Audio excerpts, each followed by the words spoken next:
बीमार आदमी सोया था, अचानक उसे होश आया और बोलने लग गया, "हाँ, क्या हुआ मुझे, क्या हुआ मुझे?"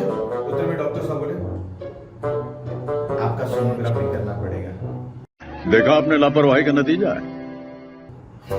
सोनोग्राफी साहब, मैं बहुत गरीब आदमी हूँ साहब, सोनोग्राफी नहीं कर सकता हूँ साहब, चांदीग्राफी करिए या तो फिर तांबीग्राफी करिए साहब। છેલ્લા 30 વર્ષથી નવસારીનું બેસ્ટ વેજ રેસ્ટોરન્ટ એટલે હોટલ સુપ્રીમ, જ્યાં આપણે ફેસ્ટિવલ સિઝનમાં પણ પંજાબી, ગુજરાતી, ચાઇનીઝ ફૂડની મજા માણી શકીશું, એ પણ જોરદાર ફેસ્ટિવલ ઓફર સાથે. તો ચાલો ફેસ્ટિવલ મનાવો સુપ્રીમ સ્ટાઇલમાં સુપ્રીમ હોટલ ઉપર. ઓફરની કૂપન રાજહંસ ટિકિટ બારી પરથી લેવા વિનંતી.